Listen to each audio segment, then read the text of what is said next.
And without further ado, I would like to introduce our guest speaker, Mitch Borsch.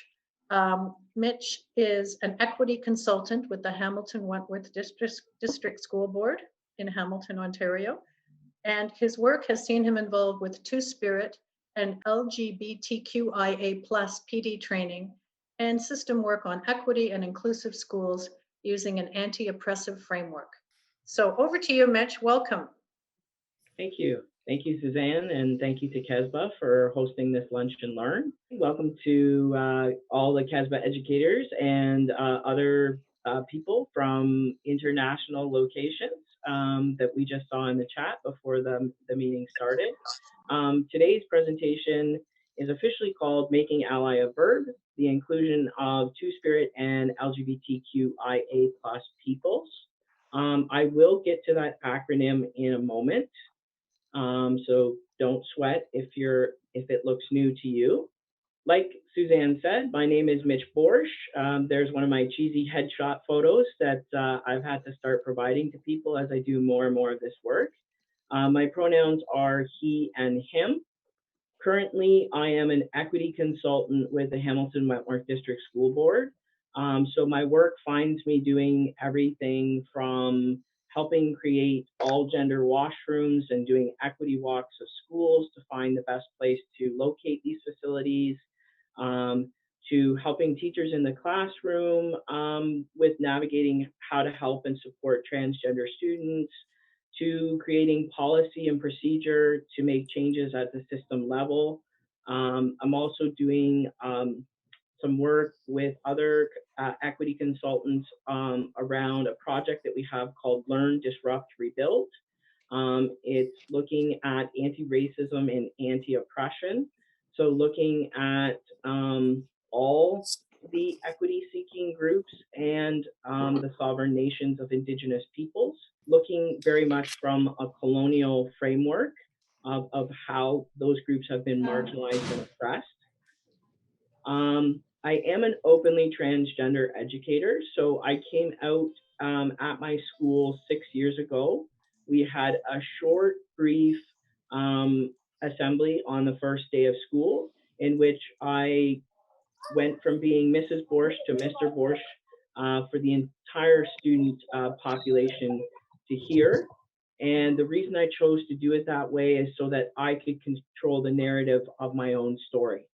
You know what students can be like. The telephone game can get quite out of hand quite fast. So I wanted to control the narrative so everyone got the same message from me. I'm also a Two-Spirit and LGBTQI+ advocate in the greater Hamilton area and throughout my school board. And one of the quotes that often reminds me of the work I do and reminds me of my place in my journey is "The privilege of a lifetime is being who you are" by Joseph Campbell. When I started my transition 6 years ago, I was very nervous. I was unconfident. There's no way I could do a presentation like this for you today because I had to get comfortable with who I am before I could confidently present that to the world. And that really is a struggle for a lot of people. It's a struggle for young people, especially. They're trying to navigate being a teenager and coming out or transitioning. So the one thing that we can all do as caring adults within the education sector or the service sector is to be allies to our students. And that's what today's presentation is about, allyship as well. Before I go further into the presentation, I would first like to do a land acknowledgement. I want to acknowledge that our work and learning today is taking place on stolen lands, and also give thanks to all Indigenous communities for allowing us to share the territory respectfully and through friendship and peace. And I guess today with some of our friends from the United States, the territory is actually all of Turtle Island, which is North America. As a non-Indigenous person, I am always mindful to speak alongside the voices of our local Indigenous nations and never on their behalf. For myself, I honor the Mississaugas of the New Credit First Nation and the Six Nations of the Grand River. I would respectfully at this time ask you to consider your own Indigenous communities throughout the province and in the state that you come from at this time in connection to today's topic. Perhaps a point of reflection for all of us is learning to be allies for Two-Spirit students. I'm going to talk more about the term Two-Spirit later in the presentation. And also, not only do we do our work for our students, but we also have colleagues that need our support as well. By acknowledging and reflecting on what it means to be Two-Spirit, we honor the sovereignty of Indigenous nations from across Turtle Island, so from Canada and the United States. So, ally tip number one, because the description for today's presentation was one on providing practical tips that you could use. Pronouns. Pronouns are huge right now in a lot of education systems. So to give you an example, hello, my name is Mitch, and I use he, him pronouns. Now, what I would like to do is if I could get a minimum of 10 courageous allies to state their names and lived pronouns to the group. We have Lee who says, my name is Lee, my pronouns are she, her. Thank you, Lee. Jen says, her name is Jen and her uses she, her. Shirley uses she, her. Allison, Seneca, Carolyn. They're going very fast. It's hard for me to reach. We've got lots of pronouns flying in here. Thank you so much to everybody for sharing these. Wonderful. All right. So the reason why I had everyone, or I had some courageous allies step forward to share their pronouns is pronouns are very important to transgender, non-binary, gender fluid students that are looking to be affirmed in their gender identity and gender expression. So here are some of the thoughts behind why pronouns are so important, because sometimes people ask, well, why am I using pronouns when I introduce myself? Well, pronouns create space for Two-Spirit and LGBTQIA+ people.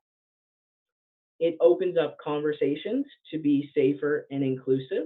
So I know in email reach outs that people have had with me, they see that my pronouns are in an email and they ask me why my pronouns are there. So it starts up a conversation about allyship. It also normalizes diverse gender identities. So we have a tendency in North American society and Western society to default to male and female only. And there are diverse genders that don't identify as male or female, and sometimes they use they, them pronouns or ze, here pronouns, or someone actually might just ask you to, or they'll say, ask me about my pronouns. By using pronouns, it's also a way to sort of symbolize or convey that you are an ally. When people see that you have pronouns beside your name, they see that you're trying to create space, safer spaces and inclusive spaces, and they recognize that you are an ally. For students, that's very important because if students recognize the fact that you are putting yourself out there as an ally, that starts to form that relationship of trust. And your students with different sexual orientations and gender identities are going to be looking for clues on what adults they can trust. So pronouns do a great job of that. It's a sign of respect. So in the 21st century, we're 20 years into the 21st century, it respectfully acknowledges that there are more than just he and she pronouns. There are other pronouns, and we need to be respectful of that. And lastly, it honors and affirms a person's lived reality.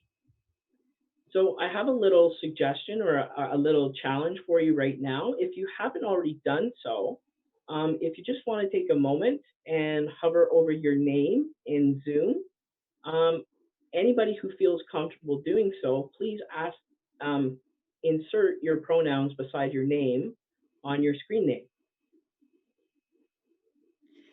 And Mitch, while people are doing that, I'm just reading out Shannon's comment, which was, I remember it's important to say, what are your pronouns, not preferred pronouns, because it isn't a preference, it's who we are. Yes, very important point brought forward there. Thank you, Shannon, sorry.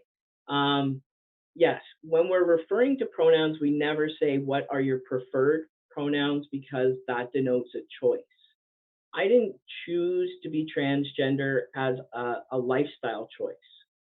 I am transgender because it's who I am. So my pronouns changed from she and her to he and him. So thank you for bringing that very important point forward, Shannon. Never use preferred pronouns. You can use lived pronouns, affirming pronouns. Stay away from preference. All right. Hopefully Thank you. We've got lots of pronouns coming up on the gallery. If you click on gallery view, you can see a lot of people have added their pronouns. And if you're not sure how to do it, and you would still like to do that, you can actually hover over your name, or you can go into the participant list and find your name and then click on more, and it helps you to rename yourself. Thank you for everyone who chose to do that today. You'll notice throughout the slides, I did not create a slide at the end where I got all my resources. I tried to reference all my resources right on the slide that contains the content. Okay. So I said I would get back to the acronym. Now, the acronym for this particular presentation is the acronym that is used by the Hamilton Wentworth District School Board. You've probably seen other acronyms such as 2S, LGBTQ+, or maybe just LGBTQ+, or LGBTQ. There's many different forms of the acronym that is used. Hamilton Wentworth District School Board consulted not only with its Indigenous team, but also with staff and student members. So we got student voice and staff voice to determine what our official board acronym would be for honoring sexual identity and gender identities. And the Indigenous team and the Indigenous voice asked us, seeing as they are the original inhabitants, they asked for the word Two-Spirit to be honored at the front of the acronym to acknowledge their sovereignty, and to be separated by the word and then move into the acronym of the sexual orientation identities and gender identities. So to honor the Indigenous voice, we put Two-Spirit at the front and LGBTQIA+ at the end. For those of you unfamiliar, the terms are Two-Spirit. L stands for lesbian, G stands for gay, B stands for bisexual, T stands for transgender, Q can stand for queer or questioning, I stands for intersex, A can stand for asexual, agender, and sometimes in gay straight alliances or positive space student groups, A also denotes an ally. So allies are welcome to join that space and that community as well. And we can't forget about the plus sign. The plus sign is meant to encompass other identities, not specifically listed in the acronym. And it also is a marker that says we're embracing the idea that our terminology and our language will continue to grow and change over time. So LGBTQ+, 2S LGBTQ, Two-Spirit, and LGBTQIA+ is the best thinking right now. That plus sign really is to acknowledge other sexualities and gender identities that are not listed, and also that the fact that that acronym could change over time. Um, just because I don't want anyone to sort of feel unfamiliar or uneasy about some of the terms, I'm just going to quickly go through these terms. I'm not going to spend a lot of time on the terminology in the acronym because I want to leave time for people to ask questions and share in the dialogue. And you are going to get a copy of the PowerPoint slide. So you will be able to access these definitions at a later time. So two-spirit is going to be defined later in the presentation. A lesbian is a woman who is attracted to other women. So I found very simple definitions. There are much more complex definitions than the ones that are on the screen as well. So that I could get them all on one screen, I picked very simplistic definitions right now. All of these identities are very complex in nature, and really it's getting to know the person who identifies in order to understand the complexity of the identifier that they chose. Gay can stand for people who are attracted to people of the same sex. So it's used in a general term as same-sex people or same-sex couples or same-sex attractions. Or gay can also refer to a man who is attracted to other men. Okay? Bisexual is attraction to people with genders similar or different to your own. Transgender is going to be defined later in the presentation. Queer is an umbrella term used by some people to identify with the LGBTQ plus communities. Now, I put an asterisk here because queer is one of those tricky terms. You really should only use the word queer if a person identifies as queer. Because in the past, queer has been used as a derogatory term to refer to members of the LGBTQIA plus community. And it's actually been used quite nasty along with some other derogatory terms, which I'm not even going to mention. So when you're thinking about using the term queer, only use it, the safest way to remember the word queer is only use it if a person has said that they identify as queer. You don't want to be using a derogatory term and then offend someone. Okay?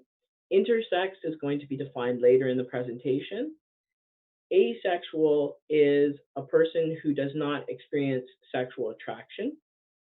Agender is a person who does not identify as having a particular gender. So they do not identify as solely male or solely female.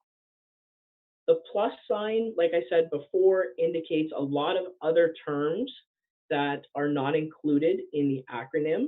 One of the more common terms, especially by young people, that the plus sign can stand for is the term pansexual, attraction to others regardless of their gender.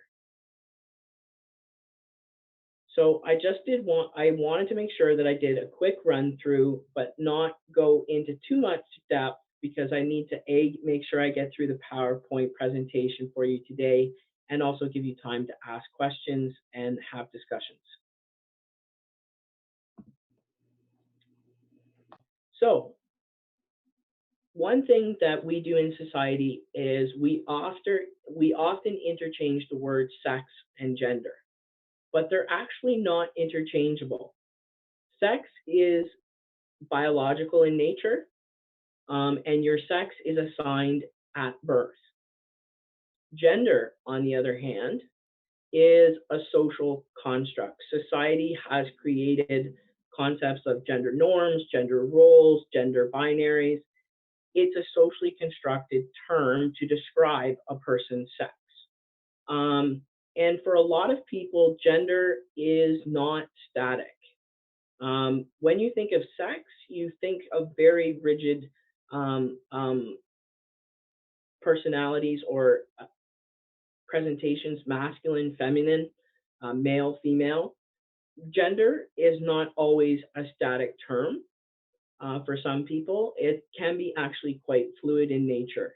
for a lot of people. Even people who identify as male and female have different concepts of what male and female means to them. So it's not a static term. It really is a fluid term, although society tries to make it a static term. Just for your information, the sex of a newborn baby is actually based on one sex characteristic that is visible to the doctor. It's a girl, or is it? It's a boy, or is it? In fact, sex and gender are not interchangeable.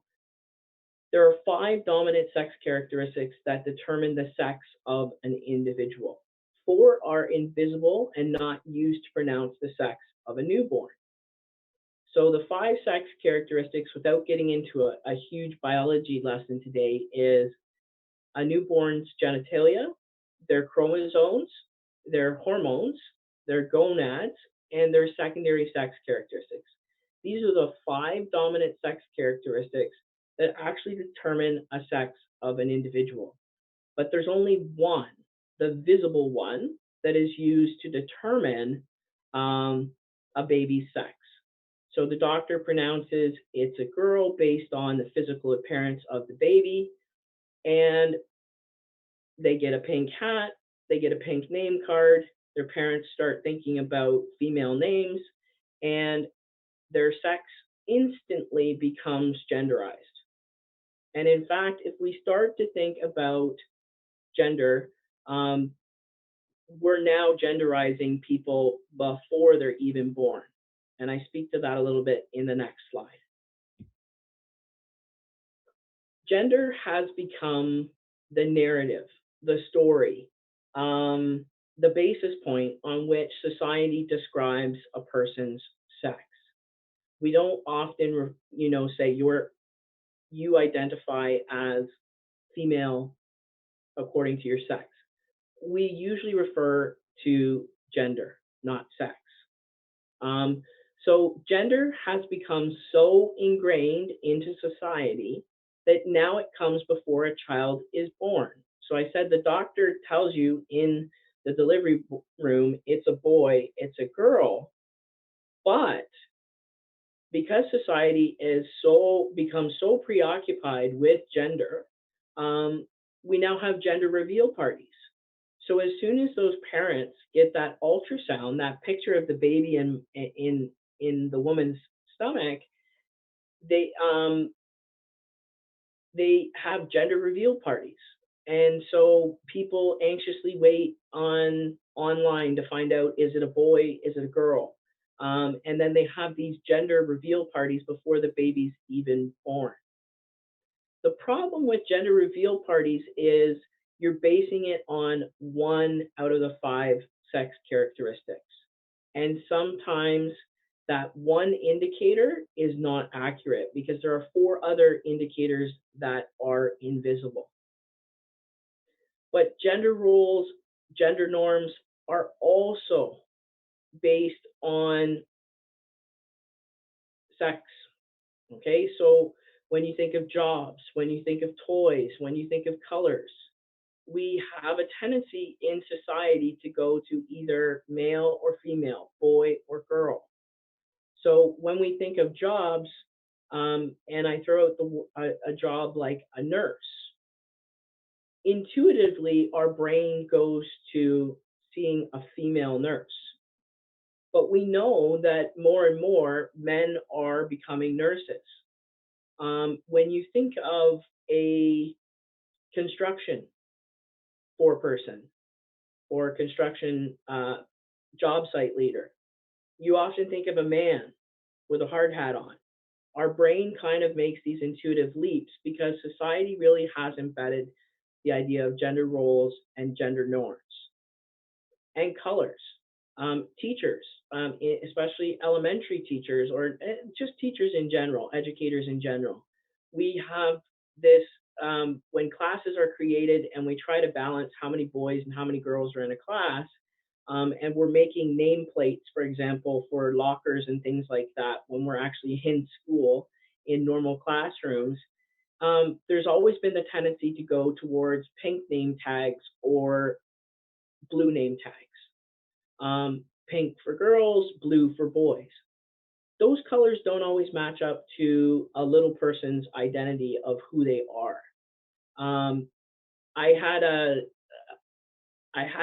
elementary teacher come up to me and they were really excited because they had gotten away from blue and pink, and they were excited to explain to me how they've gone beyond blue and pink for name tags on the first day of school. And I said, that's awesome. You're helping students to feel, that gender doesn't have to be one of the categories that we use to categorize people.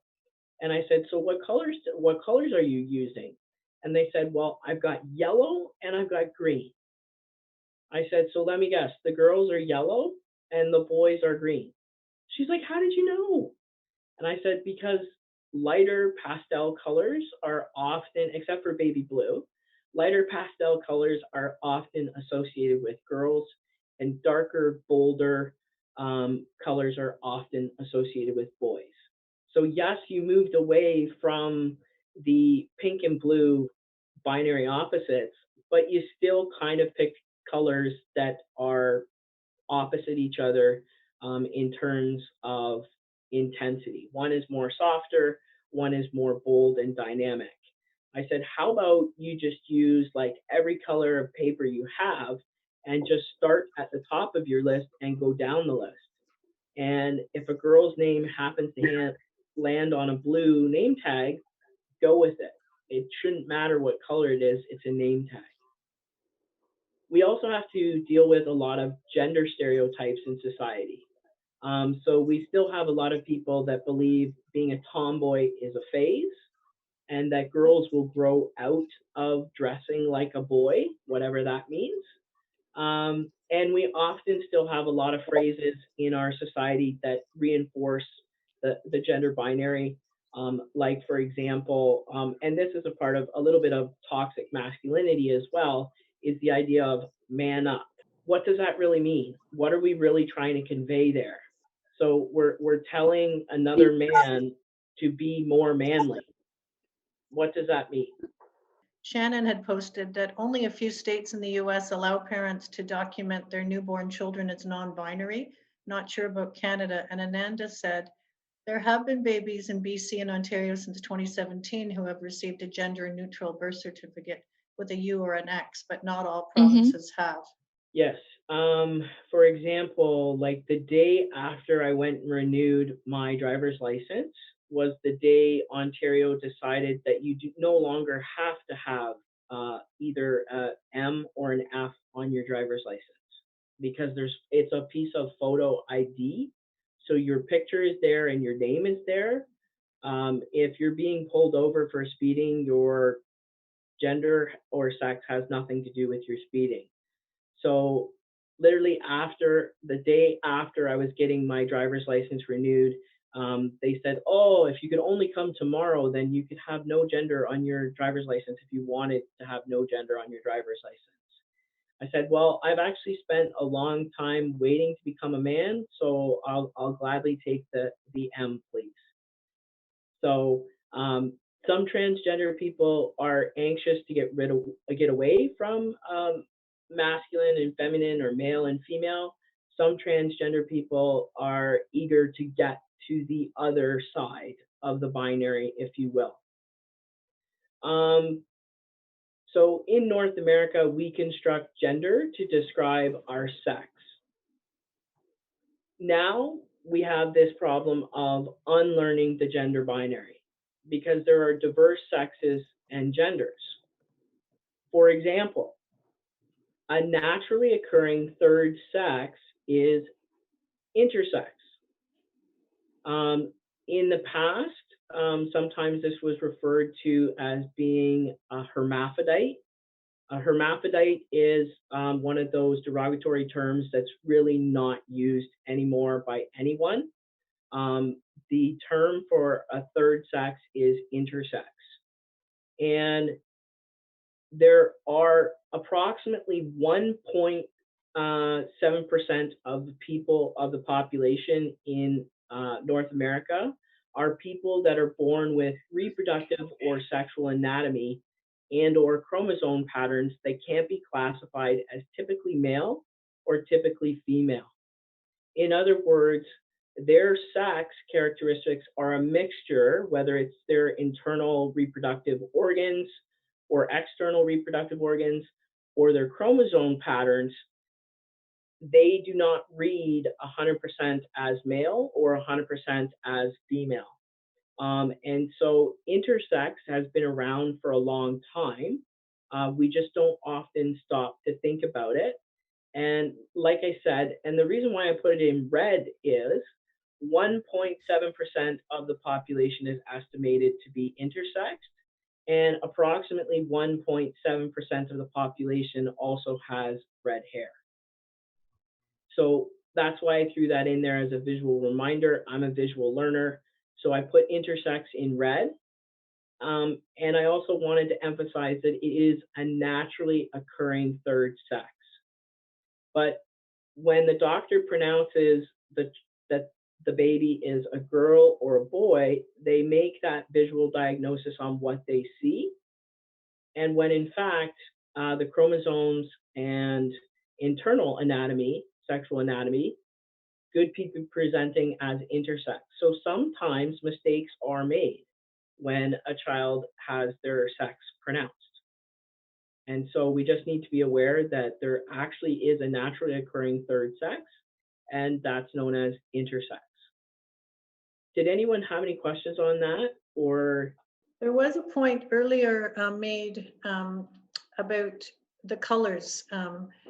Marianne Kayad mentioned that color can be cultural because when she had brought her daughter in a big pink snowsuit to school, and several ESL students came up asking if it was a boy or a girl. So just to be aware, not every culture has that blue and pink that we do, but for sure it's in our culture. Just wanted to mention that. yes, so yes, that's a great point to bring up. But generally speaking, in North American schools, we have this tendency to go to blue and pink when it comes to colors, but not all cultures have the same understanding of colors as we do. And other cultures, color is meant to be used by everyone as a form of expression. So perhaps the idea of colors becoming less genderized is going to become less of an issue as we become more or as we become more diverse and more inclusive of other cultures into our own. So great point. Thank you very much. So just wanted to give you sort of as a basis point, some brief definitions of sexual orientation and gender identity and gender expression. I got these definitions from the Rainbow Health Ontario. Rainbow Health Ontario is an excellent source for accurate, up-to-date, current sort of thinking and knowledge around sexual orientation and gender identity or gender expression. So if you've never tapped into the Rainbow Health Ontario, they have a ton of resources on there, different publications. They have a great glossary of terms that defines a lot of the terms that are in today's presentation. And they have stuff that's a little more medicalized, but they also have stuff that is great for educators if they're trying to add elements to their classroom or understand a student better or educating themselves. So sexual orientation is defined as the direction of one's sexual interest or attraction. It is a personal characteristic that forms a part of who you are. It covers the range of human sexuality from lesbian and gay to bisexual, pansexual, straight or heterosexual, and others. And you'll remember from the previous slide, I had identified what bisexual and pansexual are. Lesbian and gay. So sexual orientation really is referring to someone's sexual and romantic attraction. It doesn't necessarily have to do with the person's gender. Gender identity and gender expression, on the other hand, are a person's internal and individual experience of gender. It is a person's sense of being a woman, a man, both, neither, or anywhere along the gender spectrum. A person's gender identity may be the same as or different from their birth assigned at sex. So for example, I was born female, but I was born a girl. And I was assigned F on my birth certificate. I never, from my earliest recollection, so going back to about the age of 5 or age of 4 when I started junior kindergarten, I never felt comfortable being a girl. So my gender identity really did not match my birth assigned at sex. Gender expression is how a person publicly expresses or presents their gender. This can include behavior and outward appearances such as dress, hair, makeup, body language, voice, pronouns, and so many other different elements. It's really how a person chooses to present themselves. I always make the joke that sometimes my mannerisms are not the mannerism of your stereotypical macho man. My mannerisms are a little more, if you will, as they have been described to me by other people. Sometimes they're a little more effeminate.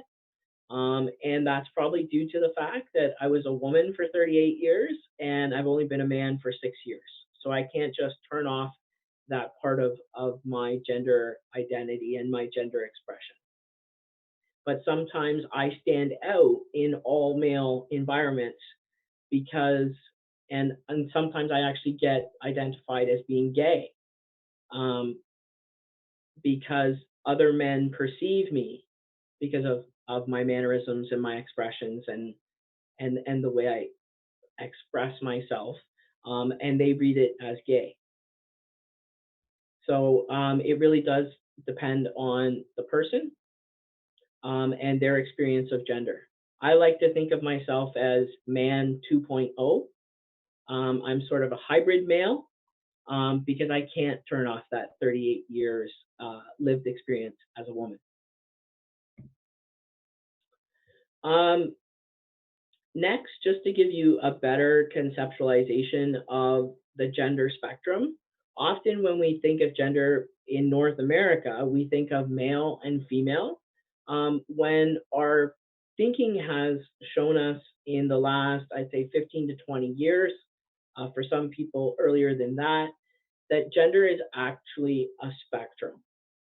So if you're ever looking for a resource to use with students or in your classes, or even to just, you can go to TSER, which is Trans Students Educational Resources. You can actually order posters of the gender unicorn to put in your classrooms and or offices or workspaces. The gender unicorn, the reason why I use the gender unicorn is some of you may have seen the genderbread person. The genderbread person was actually created to explain the same concepts of the gender spectrum, but it was actually created by a cisgender and I believe heterosexual person, but cisgender for sure. And for a long time, that cisgender gentleman was using the genderbread person to describe the gender spectrum. And transgender people have been using the gender unicorn to do the same thing. And so with regards to this, I whenever possible, I like to amplify student voice and lived voice. And for me, the gender unicorn was created by transgender students, non-binary students, gender fluid students, students that are beyond that binary of male and female, so which is known as cisgender. So that's why I acknowledge the gender unicorn as opposed to the genderbread person, because that person was making a profit off the lived experiences of other people.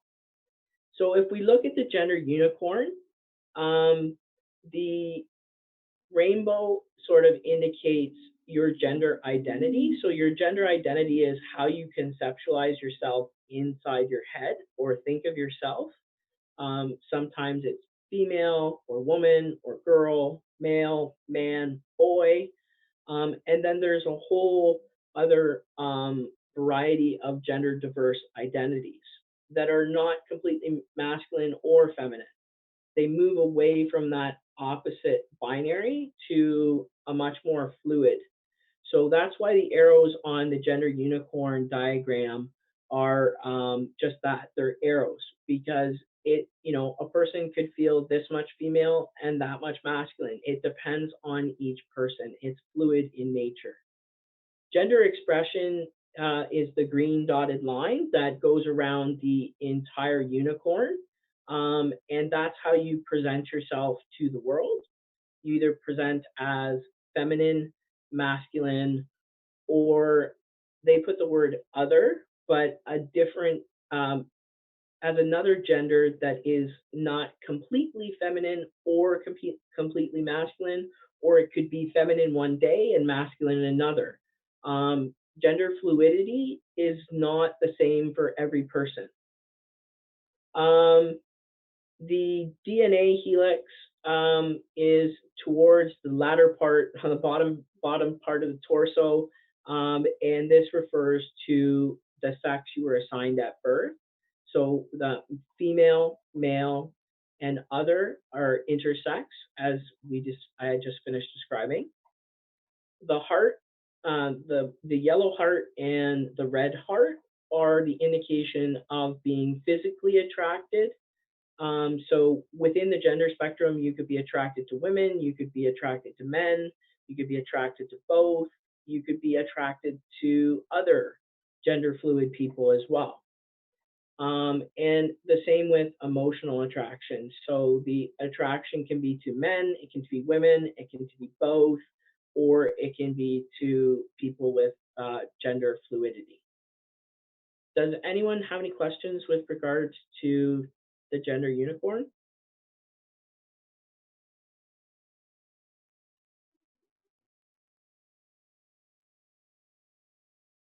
Okay, Yes, I actually had a question. sure. Hi there.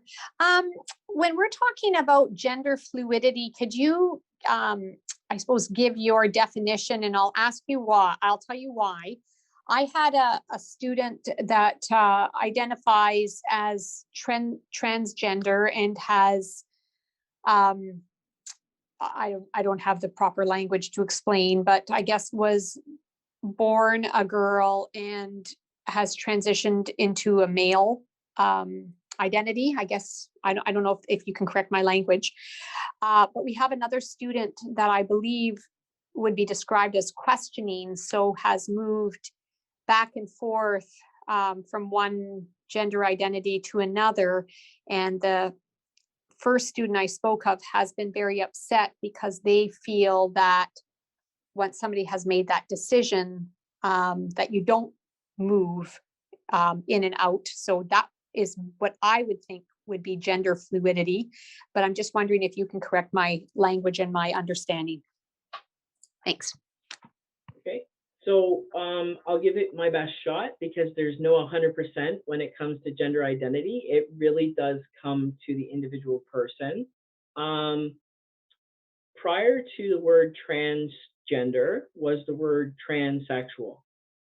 So it's a medical term, so it's not used by a lot of people anymore, because you actually had to be formally diagnosed with a mental illness in order to go through sex reassignment surgery or switch from being a male to a female or a female to a male.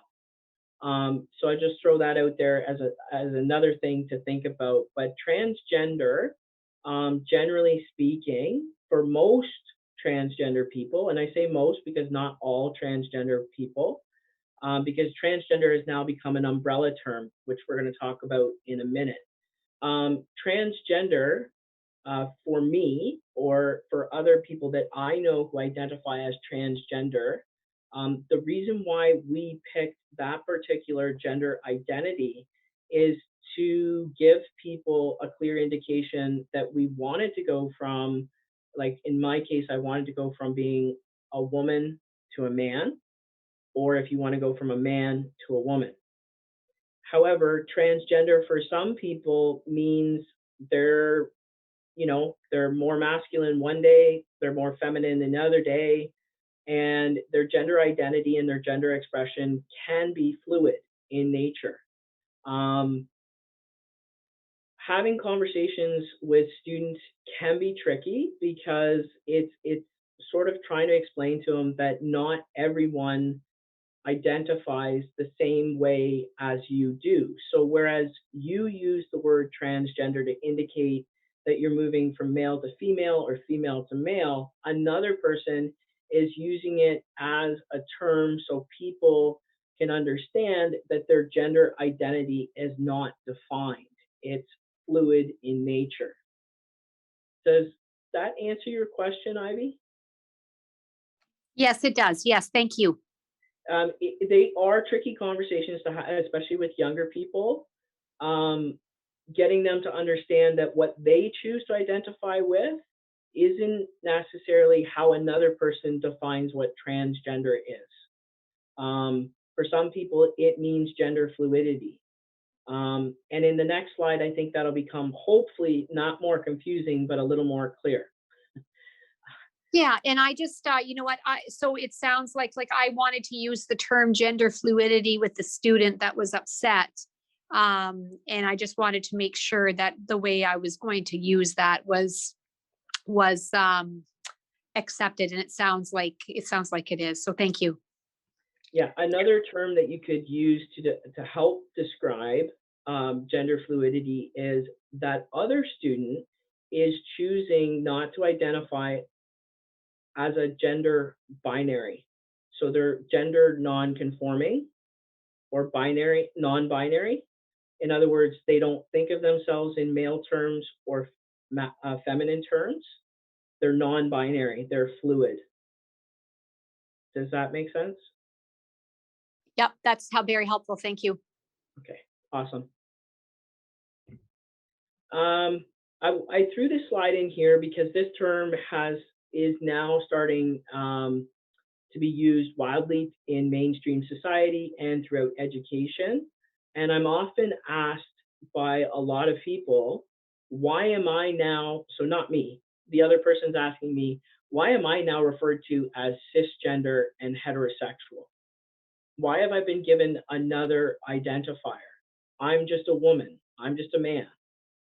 And this is how I choose to explain it. So a cisgender person is someone whose gender identity matches the sex they were assigned at birth. So with permission, Suzanne, who's our host today from KESBA, was born and assigned female at birth, and she identifies and expresses as a female. So that, by definition, is a cisgender person.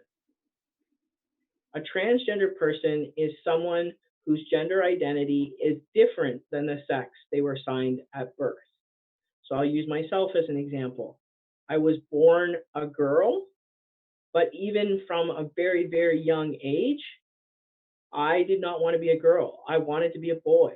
One of my earliest conversations and arguments with my parents was, I want to be like my grandpa. And so we had this battle, believe it or not, in the bathroom of me wanting to learn how to pee standing up. So my gender identity and my sex don't match, so I'm referred to as a transgender person.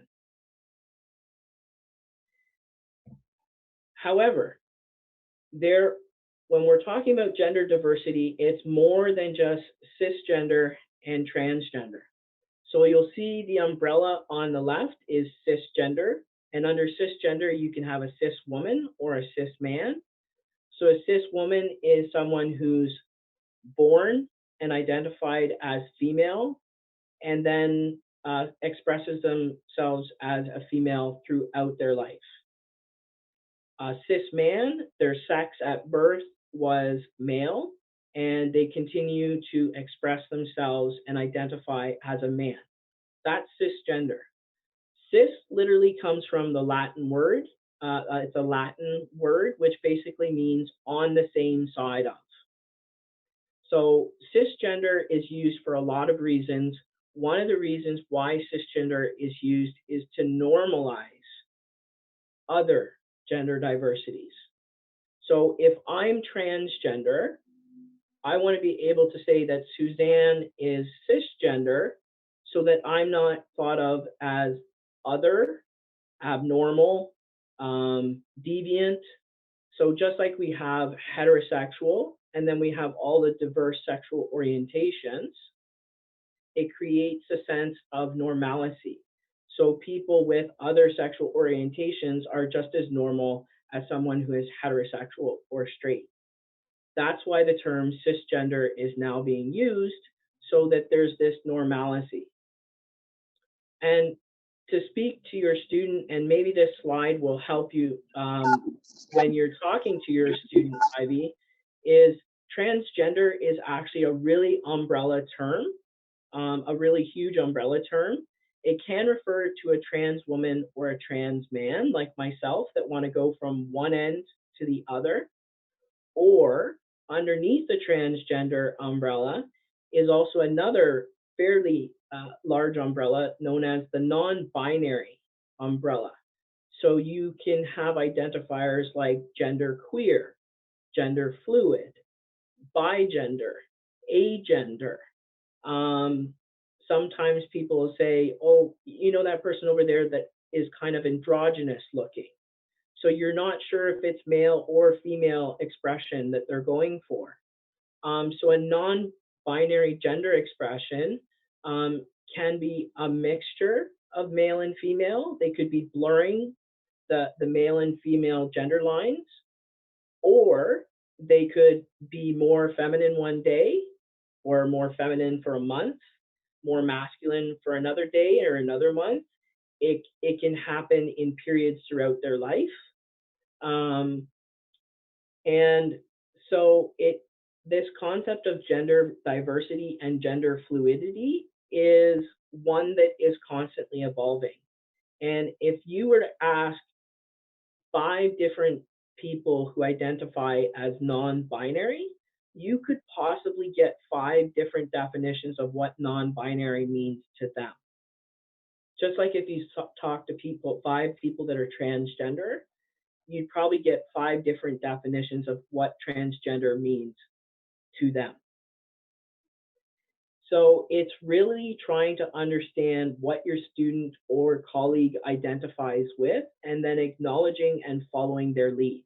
And sometimes their definition changes a little bit as well. So giving them sort of that grace period that maybe they settle on a new definition of themselves. Because gender diversity really is one of the fact that your gender is in a constant state of fluctuation.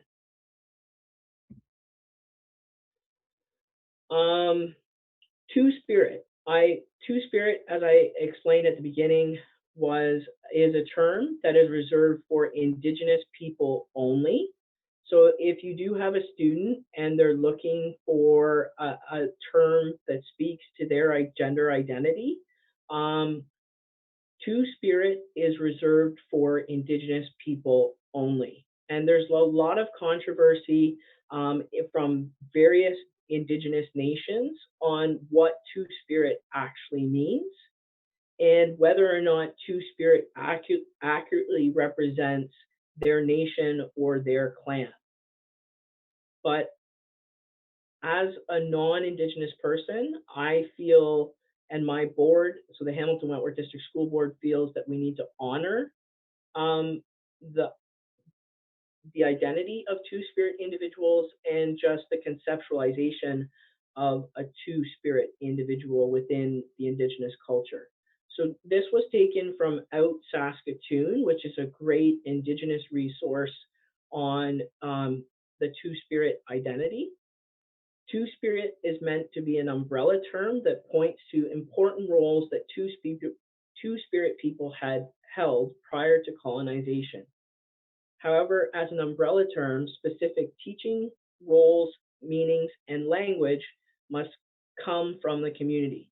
So when you use Two-Spirit, you use the word Two-Spirit, but a Two-Spirit individual could correct you if they're Mohawk, for example, and say, actually, I identify as a non-Wok.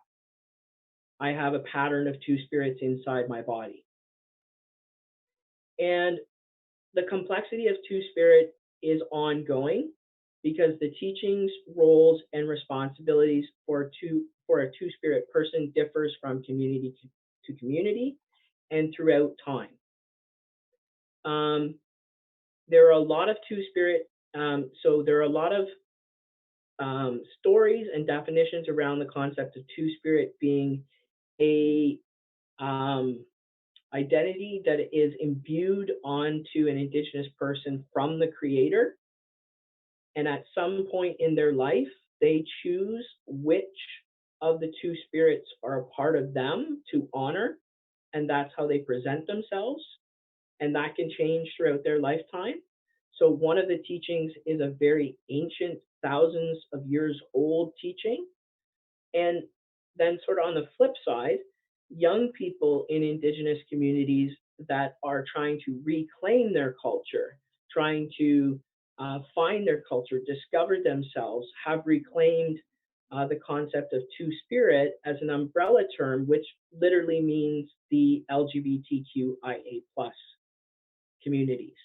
So they're choosing to identify it as belonging to a sexual orientation or gender identity community, but they're using an Indigenous term. And they might move away from the term Two-Spirit later in their lives, because it literally is a white sort of colonial translation of a very different terminology depending on which particular clan or nation you are speaking with. And some clans and nations don't have any concept of Two-Spirit.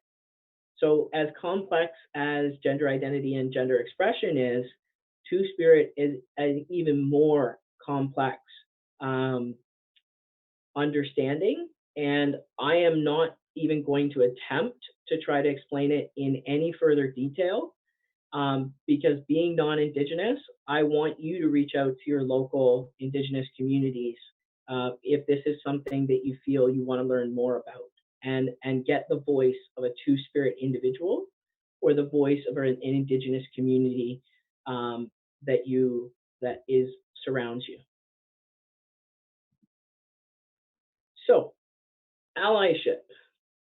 So what the whole point of today's presentation is to take this allyship away from being a noun and turning it into a verb. So allyship is not an identity, okay? So when we think of an identity, we often think of a noun. It describes a person. I'm an ally, right? But allyship is more than an identity that we put on. It's a lifelong process of building relationships based on trust, consistency, and accountability with marginalized individuals and or groups of people. So as an ally, I don't define myself as an ally. The communities that I support and the communities that I advocate define me as an ally.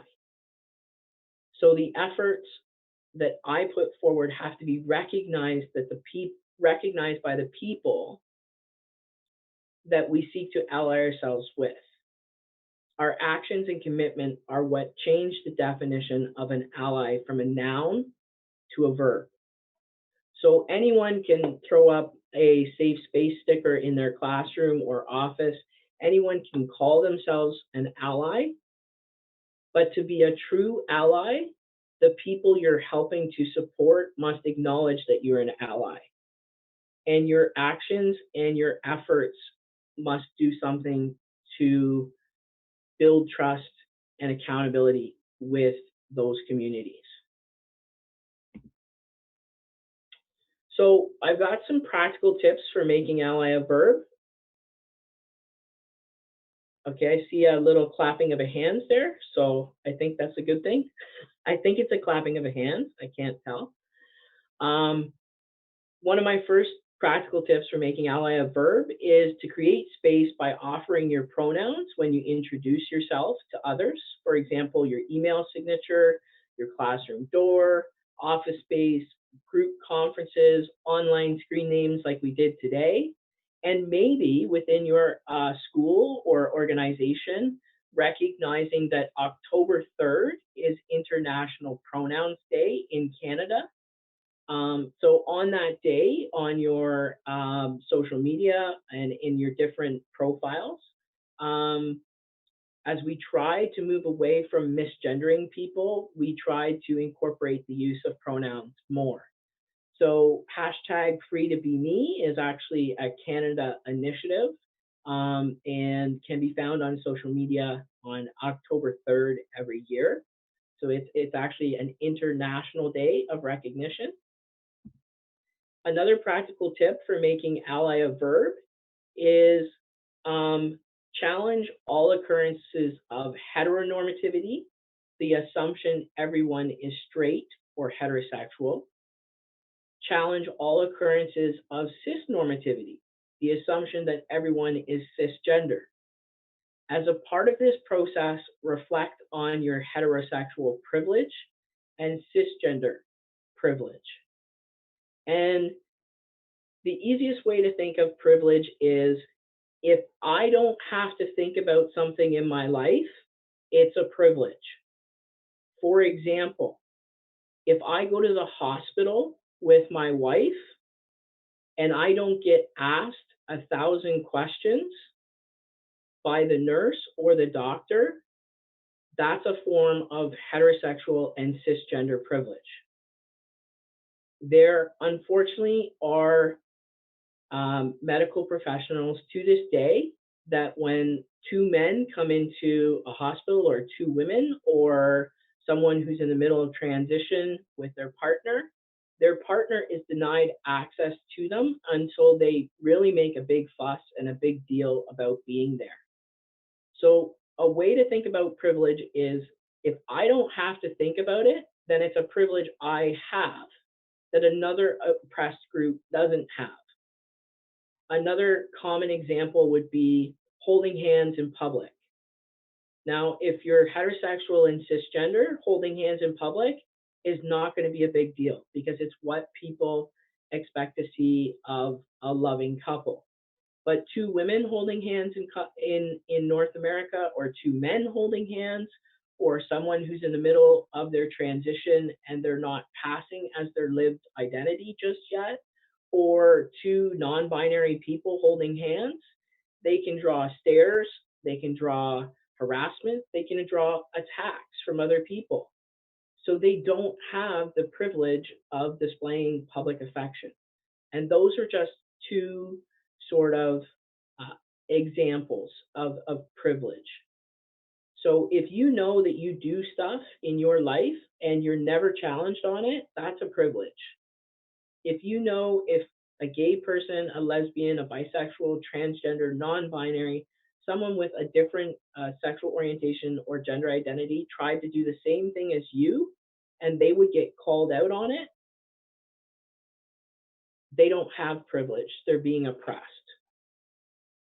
So for example, when I was a lesbian prior to being transgender, I thought I had found the right label in being a lesbian. Every time I went into a public washroom, I was always asked by another woman or worse, small children, small little girls, if I was in the right washroom. And I've actually had women yell at me for being in the wrong washroom and how dare I be in a washroom with their daughter. And me sort of like melting into the floor and trying not to get angry in front of little people saying, I'm a woman, I have as much right to be in the washroom as you do. So if you don't have to think about what you're doing on a daily basis, that's probably because you have privilege. And that's not your doing. Society has created that dynamic of privilege and oppression.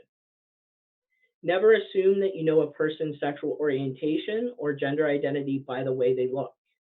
A lot of identities are invisible and require getting to know someone. That can also be said for cultural identities as well.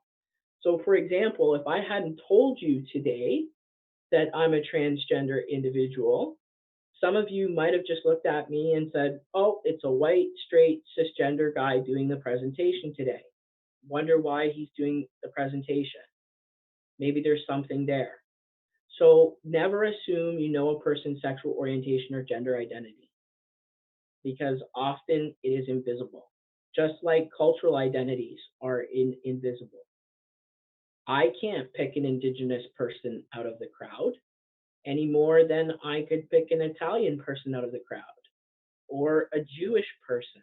There are lots of identities that are invisible. And so just don't make assumptions. Get to know the person, and then you can honor them. This is a big one with sexual orientation and transitioning or gender identity. Never out someone. If a student or colleague has disclosed their sexual orientation or gender identity to you, do not share this information with anyone without their permission to do so. It is their story to share, not yours. Respect the courage and trust they've given you on their journey to their authentic self. So often, one of the pitfalls in education is a teacher will come up to me, they know I'm transgender, they'll come up to me in my position, they'll say, I have a student in my class, and they start describing their gender identity, and I'm like, whoa, whoa, whoa, whoa. Just say, I have a student who is questioning their gender identity right now, or just be very vague. I don't need to know that they're transgender, non-binary. I especially don't need to know their name. So when you're working in a building or working in a team with your colleagues, never ever say, oh, did you know that Susie just happens to be transgender? Because although we're colleagues and although we do keep things confidential, Susie never gave you the permission to share that she's transgender. So you always let the person tell their own story, or you ask them, I need to talk to your other two teachers. Do they know that you're transgender? No? Okay, I won't bring it up then. So it's just asking permission basically to what a person is comfortable with. When addressing a group, stop using gendered greetings such as boys and girls, ladies and gentlemen, may I have your attention, or the very common guys. Try inclusive greetings such as class, students, friends, folks, team, allies, colleagues. If you're at a formal gathering, you could say distinguished guests. It's really just trying to get away from those gender greetings and get towards more inclusive language. This is a big one. When misgendering happens, or you out someone, or you make a mistake, and you go to apologize, it's a very simple process.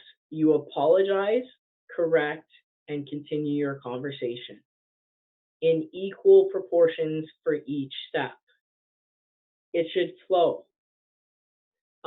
Over apologizing makes Two-Spirit and LGBTQIA+ individuals want to melt into the floor.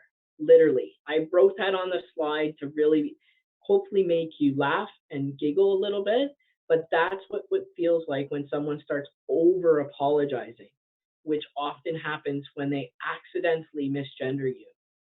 So if I was in a conversation and someone referred to me as she, the person should then say, sorry, Mitch, I meant he. So how long have you, and that's literally it. You apologize, correct, and move on with your conversation. because the longer you spend in that apologizing phase and you over apologize, the more awkward it becomes for the person with the sexual orientation or gender identity. Be gentle with yourself. Change takes time, patience, and practice. I'm someone who grew up as being heterosexual, cisgender, then became lesbian, and now have transitioned to be transgender. I am not an expert in everything Two-Spirit and LGBTQIA+. No one is an expert when it comes to all the sexual orientations and all the gender identities. So be honest about your level of understanding and preparedness or not to be an ally at this time. Speak to, read about, or get to know people who are part of the Two-Spirit and LGBTQI communities. Amplify their voices and don't speak for them. It takes practice, it takes time, it's networking, it's not speaking on behalf of people, it's amplifying their voices. So Kesba has given me the opportunity to amplify my voice today to help you with your learning. And then my last one is never stop learning. I can't stop learning because language, understanding, and best thinking changes over time. You might want to consider taking the AQ course for teaching and supporting Two-Spirit and LGBTQIA+ students, or another Lunch and Learn session being hosted by Kesba. And just remember that no one is an expert, and there is always learning and co-learning to be done. I can't stress this point enough. Co-learning with your students is the best way to learn about sexual orientation and gender identity. Actually talking to someone who it's their lived reality, right? But doing so in a respectful way. So that brings me to the end of my part of the presentation. So thank you very much for having me and sharing your afternoon with me. I hope you learned something and you found something to take away from today. So thank you very much.